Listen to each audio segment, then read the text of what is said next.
Welcome ব্যানার্জিস টিউটোরিয়ালে ফের একবার ছাত্রছাত্রীদের ওয়েলকাম জানাই। আশা করি তোমরা সকলে সুস্থ আছো। আজকে আমরা ক্লাস 7 সপ্তম শ্রেণীর সেপ্টেম্বর 2021-এর মডেল অ্যাক্টিভিটি টাস্কের সলিউশন নিয়ে আলোচনা করব, যেটা তোমরা এই অক্টোবর মাসে বিদ্যালয় থেকে হাতে পাবে। এই অ্যাক্টিভিটি টাস্কের এই সেপ্টেম্বর সংখ্যা থেকে যেটা বৈশিষ্ট্য সেটা হচ্ছে, দেখো অ্যাক্টিভিটি টাস্কটা মার্কস করা আছে। আগের অ্যাক্টিভিটি টাস্কগুলো তোমরা কিন্তু জাস্ট করে উত্তর করে জমা দিতে স্কুল থেকে কারেকশান করে দেওয়া হতো। এবার কিন্তু মার্কিং করা আছে, তোমাদের কিন্তু মার্কিং হবে। সুতরাং খুব সাবধানে যত্ন নিয়ে তোমরা কিন্তু অ্যাক্টিভিটি টাস্কগুলো নিজে নিজে বাড়িতে করার চেষ্টা করবে। 1 নম্বর এমসিকিউ বহুমুখী প্রশ্ন 4টে আছে। বলছে যখন কোনো ট্রেন কোনো সেতু অতিক্রম করে তখন ট্রেনটিকে অতিক্রম করতে হবে। 4টে অপশান আছে, সঠিক উত্তর হবে সি এরটা। পরের এমসিকিউ ত্রিভুজাকৃতি ক্ষেত্রের ক্ষেত্রফল, সঠিক উত্তর হবে হাফ ইন্টু ভূমির দৈর্ঘ্য ইন্টু উচ্চতা। নেক্সট 3 নম্বর এমসিকিউ এ স্কোয়ার মাইনাস বি স্কোয়ার সমান, বীজগণিতের সবচেয়ে সোজা ফর্মুলা, অ্যান্সার হবে এ প্লাস বি ইন্টু এ মাইনাস বি। তারপর একটা ছবি দেওয়া আছে, দেখো একটা জমি, তার চারপাশে 3 মিটার চওড়া রাস্তা দেওয়া আছে, দিয়ে মার্কিং করা আছে। বলছে রাস্তা সহ জমির দৈর্ঘ্য এবং রাস্তা বাদে জমির প্রস্থ হলো যথাক্রমে। রাস্তা সহ জমির দৈর্ঘ্য মানে এই গোটাটা এখান থেকে এই অবধি। তাহলে জমির দৈর্ঘ্য হচ্ছে 20 মিটার, এদিকে 3 এদিকে 3, 6 মিটার রাস্তা আছে, তাহলে দৈর্ঘ্য হবে 26। এখন 26 অপশান দেখো দুটো আছে, সি আর ডি। এখন কোনটা হবে সেইটা পরেরটা আমাদের ঠিক করবে, অর্থাৎ প্রস্থটা। বলছে রাস্তা বাদে প্রস্থ, রাস্তা সহ প্রস্থ দেখো 21 মার্ক করা আছে, তার থেকে তাহলে এদিকে 3 এদিকে 3, 6 বাদ দাও, 21 থেকে 6 বাদ গেলে হচ্ছে 15, অর্থাৎ সঠিক উত্তর হবে ডি এরটা। নেক্সট 2-এর দাগে সত্য মিথ্যা লেখো। ফার্স্ট বলছে দুটি স্তম্ভচিত্রকে পাশাপাশি এঁকে দুটি তথ্য সহজে তুলনা করার জন্য যে চিত্র আঁকা হয় সেই চিত্রটি হলো দ্বিস্তম্ভ লেখ। হ্যাঁ, এটা সত্যি ট্রু।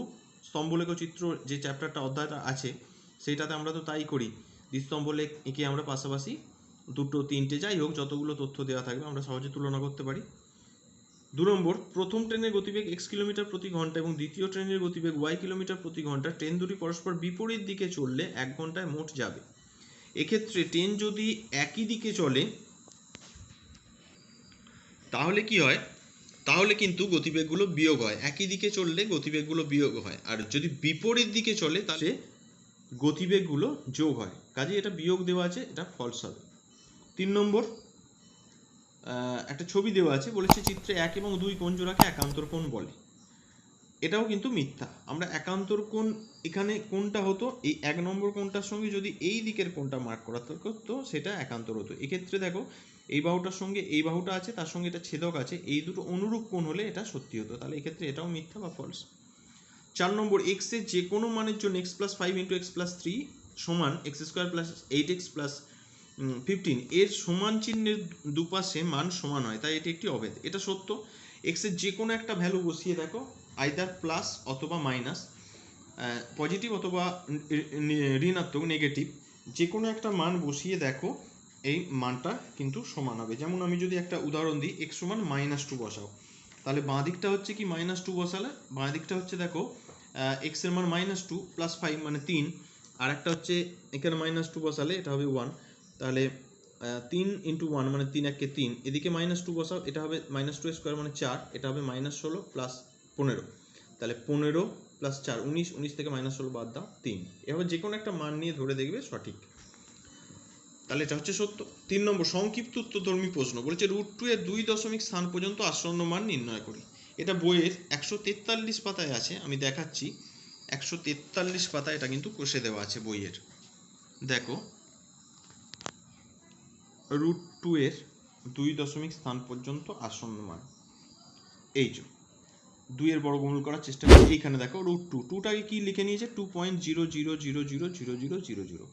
এইভাবে যেহেতু এটা 4 দশমিক অবধি দেওয়া আছে, 3 দশমিক অবধি করলেই আমাদের 2 দশমিক অবধি করতে বলেছে, তাহলে আমরা 3টে ঘর অবধি করলেই আমরা পেয়ে যাব। তাহলে কি করেছে, প্রথমে ফার্স্ট দশমিকের পর দুটো দুটো করে শূন্য ধরে নিয়েছে, আর দশমিকের আগে 2 একা আছে ধরে নিয়েছে। তারপর আমরা এবার কি করেছি, 1 1কে 1 বসিয়েছি, 2 থেকে 1 বাদ দিয়েছি 1। এইবার 1-এর ডবল এখানে বসবে, 1-এর ডবল কত, 2 1 কে 2 দিয়ে দেখছি এখন 2 1-এর থেকে বড়, তাহলে এবার জোড়া জোড়া ভগ্নাংশের ভাগ প্রক্রিয়ার বর্গমূলের ক্ষেত্রে জোড়া জোড়া সংখ্যা নাবে, দুটো দুটো করে নাবে, তাহলে দুটো শূন্য বসলো, 100 হয়ে গেল। এবার এইখানে এমন একটা সংখ্যা বসাবো যে সংখ্যা দিয়েই এই গোটাটাকে গুণ করতে হবে এবং সেই সংখ্যাটা এখানে বসবে যাতে এর থেকে ছোট হয়। তাহলে যদি 23 নিতাম, 23কে 3 দিয়ে গুণ করলে হচ্ছে 69। যদি 25 নিতাম, 25 নিলে আবার 5 25 125, বেশি হয়ে যাচ্ছে, তার মানে 23 আর 25-এর মাঝে একমাত্র আছে 24।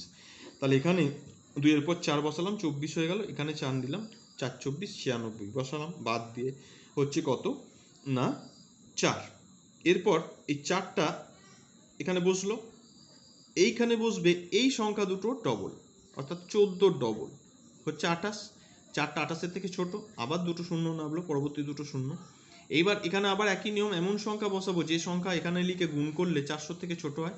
আমি যদি 2 বসাই তাহলে বেশি হয়ে যাচ্ছে, 282-কে 2 দিয়ে গুণ করলে 400 বেশি হয়ে যাচ্ছে, আমি 1 বসাচ্ছি, এখানেও 1 এখানেও 1, 281 একে 281, ফের বাদ দিয়ে হলো 119। এইবার এইখানে কি হবে না, এখানে 141-এর ডবল হয়ে যাবে, যেটা হয়েছে দেখো 282, আবার দুটো শূন্য নামলো, নিয়ে এবার আবার সেই একই রকম আমি এখানে 4 বসিয়েছি, এখানে 4 বসিয়েছি, তাহলে 28,2824, 28-24-কে 4 দিয়ে গুণ করে হয়েছে 11,296। আবার বাদ দিয়ে এইভাবে সংখ্যাটা এগিয়েছে। তাহলে আমাদের এই অবধি দেখালেই হয়ে যাবে, আমাদের 4টে ঘর, দশমিকের পর 3টে ঘর পেয়ে যাচ্ছি, 2 দশমিক স্থান পর্যন্ত আসন্ন মান বলেছে। তাহলে 1.414, এটা আসন্ন মানে হবে কত না 1.41, 2 দশমিক স্থান পর্যন্ত এখানে বলা হয়েছে। আমি দেখাচ্ছি কোশ্চেনটায় দেখো বলেছে 2 দশমিক স্থান পর্যন্ত আসন্ন মান। তাহলে আমরা আসন্ন মান গোটা অঙ্কটা কষবো, দিয়ে এটা কিরমভাবে লিখবো, এরকম একটা ঢেউ কানানোর সমান দেবো, দিয়ে 1.41, কারণ যেহেতু পরেরটা আছে 4, তাহলে এটা 5 থাকলে এটা কিন্তু 1.42 হয়ে যেত, সুতরাং 1.41 হবে। নেক্সট, ত্রিভুজের সর্বসমতার শর্তগুলি লেখো। এটা হচ্ছে 126 পাতার বইয়ের দেওয়া আছে, ত্রিভুজের সর্বসমতার শর্তগুলি লেখো। আমি দেখাচ্ছি 126 পাতায় সর্বসমতার যে উদাহরণ চ্যাপ্টার, সেইখানে দেখো বলছে ত্রিভুজের সর্বসমতার শর্ত হলো 4টি: বাহু বাহু বাহু বা সাইড সাইড সাইড, বাহু কোণ বাহু বা সাইড অ্যাঙ্গেল সাইড, কোণ বাহু কোণ বা অ্যাঙ্গেল সাইড অ্যাঙ্গেল, এটাকে অনেকে অ্যাঙ্গেল অ্যাঙ্গেল সাইড এভাবেও বলে, আর সমকোণ অতিভুজ আর বাহু, রাইট অ্যাঙ্গেল হাইপোথেনাস সাইড আর এইচএস। এই 4টে যদি ধর্ম থাকে তাহলে ত্রিভুজকে সর্বসম বলা যাবে। এই 4টে ধর্ম লিখে দিলেই প্রশ্নটার উত্তর হয়ে যাবে। পরবর্তী প্রশ্ন 3-এর দাগে 3, x + y = 5 এবং x - y = 1 হলে 8xy × x² + y² এর মান নির্ণয় করি। তাহলে 8xy × x² + y²টাকে আমি ভেঙে নিয়েছি 4xy × 2 × x² + y²। এখন 4xy এর একটা ফর্মুলা আছে, 2 × x² + y² এর একটা ফর্মুলা আছে, এই ফর্মুলাগুলো একটু মনে রাখতে হবে। তাহলে 4xy এর ফর্মুলা কি? 4xy এর ফর্মুলা হচ্ছে x + y² - x - y এর হোল স্কয়ার, আর 2 × x² + y² এর ফর্মুলা হচ্ছে কি? 2 × x² + y² ফর্মুলা হচ্ছে জাস্ট একই রকম, শুধু মাঝের মাইনাসটা plus, x + y² + x - y²। সমস্ত মানগুলো দেওয়া আছে, x + y x - y এর মানগুলো দেওয়া আছে, বসিয়ে দিয়েছি, বসিয়ে ক্যালকুলেশন করে কি এসেছে দেখো 24 × 26, গুণটা পাশে করে নেবে, করে অ্যান্সার আসছে 624।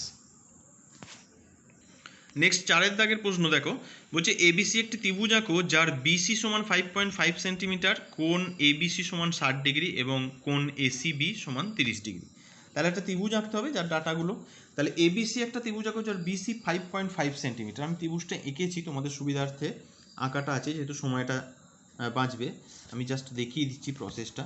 তাহলে বিসি হচ্ছে 5.5, স্কেল বসাবে, বসিয়ে 5.5 সেন্টিমিটার একটা দেখো দৈর্ঘ্যের বাহু টেনে নেবে ফার্স্ট। কোণ এবিসি সমান দেওয়া আছে 60 ডিগ্রি, কোণ এবিসি 60 ডিগ্রি। 60 ডিগ্রি কোণ আঁকা খুব সোজা, প্রথমে একটা যে কোনো মাপে রেখা টেনে নিলাম, তারপর এটা হচ্ছে একটা পেন্সিল কম্পাস, তোমরা জানো পেন্সিল কম্পাসে পেন্সিল কাঁটা যেন মেলে, এইভাবে বসিয়ে দেখে নেবে যেন মেলে। এবার যে কোনো চাপ, এই যে আমি টেনে নিলাম, এটা যে কোনো চাপ টেনে, চাপ নিয়ে এইখান থেকে একবার এইভাবে টানবে, এইখানে যেখানে ছেদ করবে সেইটা থেকে বসিয়ে আরেকবার টানবে, দিয়ে এই যে যেখানে ছেদ করেছে এই জায়গাটা, এই ছেদবিন্দু আর এই ছেদবিন্দু স্কেল বসিয়ে জাস্ট এইভাবে যোগ করে দেবে, তাহলেই কিন্তু 60 ডিগ্রি পেয়ে যাবে। আর 30 ডিগ্রি আর একটা কোণ বলেছে এসিবি, যেটা আমি আলাদা করে এঁকেছি, এটাকে সমদ্বিখণ্ডক করেও করা যায়, অথবা আমি যেমন আলাদা করে নিয়েছি, অর্থাৎ স্কেল বসিয়ে যে কোনো একটা বাহু নেবে, যে কোনো একটা বাহু টেনে নেবে, এই কোণটা একটু মার্ক করে নেবে, এই সাইডটা একটু মার্ক করে নেবে, এখানটা একটু মার্ক করে নেবে, দিয়ে চাঁদা ধরে নাও। চাঁদা বসিয়ে এইখানে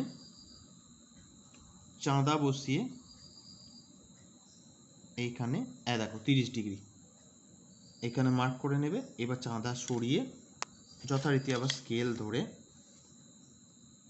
এই এ আর সি যোগ করে দেবে।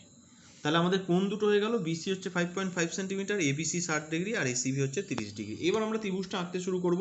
প্রথমে একটা যে কোনো মাপের বাহু টেনে নিলাম, ধরো এই একটা বাহু টেনে নিলাম, এখানে একটা নাম দিয়ে দিতে পারো, যে একটা বিডি বাহু টেনে নিলাম।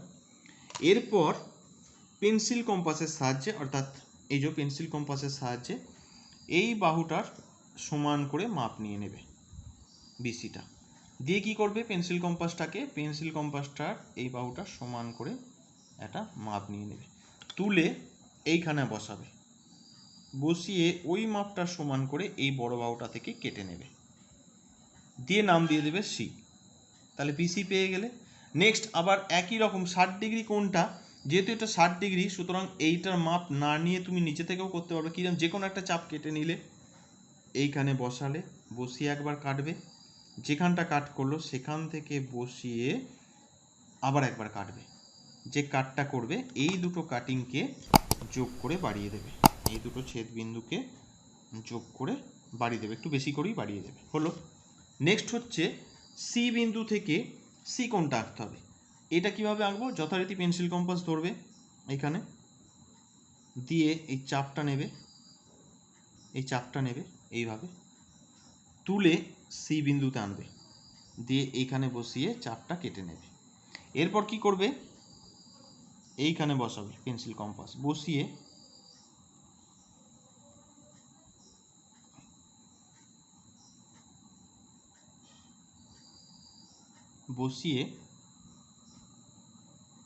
এই চাপটার মাপ নেবে, এইখানে যেটা কাট করেছে, তুলে এনে এইখানে বসিয়ে কেটে নেবে। যেই কেটে নেওয়া হয়ে গেল, ছেদ বিন্দু দুটোকে এবার যোগ করে বাড়িয়ে দাও, সি আর এই ছেদ বিন্দুটাকে যোগ করে বাড়িয়ে দাও, যেখানে গিয়ে এটা মিশবে সেইখানে এ নাম দিয়ে দাও। তাহলে এ বি সি ত্রিভুজটি হলো প্রদত্ত যে বাহুগুলো এবং যে বাহু এবং কোণগুলো দেওয়া আছে সেইটার মাপের এই ত্রিভুজটাই হলো এ বি সি। নেক্সট ওর সঙ্গে একটা দেওয়া আছে, অথবা দেওয়া আছে, দেখো বলছে 90 মিটার একটি রেলগাড়ি একটি স্তম্ভকে 25 সেকেন্ডে অতিক্রম করলো, রেলগাড়ির গতিবেগ ঘন্টায় কত কিলোমিটার নির্ণয় করো। রেলগাড়িটি 25 সেকেন্ডে 90 মিটার একটি স্তম্ভকে অতিক্রম করলো। আচ্ছা, তাহলে কি করবে, গণিতের ভাষায় সমস্যাটি হলো প্রথমে লিখে নিয়ে সময় সেকেন্ডে আর দৈর্ঘ্য মিটার, এটা এখানেও কিলোমিটার করে নিতে পারো, সেক্ষেত্রে একটু হয়তো কারোর সমস্যা হতে পারে বলে আমি মিটার রেখেছি। তাহলে 25 সেকেন্ডে যাচ্ছে 90 মিটার, যেহেতু গতিবেগ ঘন্টা বের করতে বলেছে, তাহলে 1 ঘন্টা সমান 3600 সেকেন্ডে কতটা যায় দেখে নিই।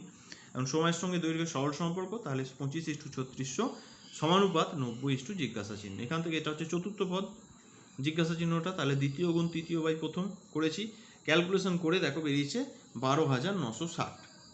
এইবার এটা হচ্ছে মিটার, তাহলে গতিবেগ হচ্ছে কত না, এটাকে 1000 দিয়ে ভাগ করে দিতে হবে, বা এটাকে 1000 দিয়ে ভাগ করলে দেখো 0.3 ঘর পিছিয়ে যায়, তাহলে 12.96 কিলোমিটার প্রতি ঘন্টা, কথাটা দিতে ভুলবে না। তাহলে রেলগাড়ির বেগ হচ্ছে 12.96 কিলোমিটার প্রতি ঘন্টা।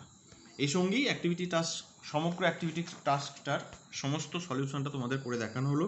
যারা চ্যানেলটাকে সাবস্ক্রাইব করে নিচ্ছ তাদেরকে অসংখ্য ধন্যবাদ। যারা এখনও চ্যানেলটাকে সাবস্ক্রাইব করে নাওনি তাদের রিকোয়েস্ট করবো চ্যানেলটা সাবস্ক্রাইব করে যাও, যাতে নোটিফিকেশন সবার প্রথম তোমাদের কাছে পৌঁছে যায়। আর আমি খুব শীঘ্রই চেষ্টা করব যাতে বিজ্ঞানের সেপ্টেম্বর সংখ্যার যে অ্যাক্টিভিটি টাস্ক সেটা সলভ করে দেওয়ার। বাড়িতে থেকেও ভালো থেকেও, ধন্যবাদ।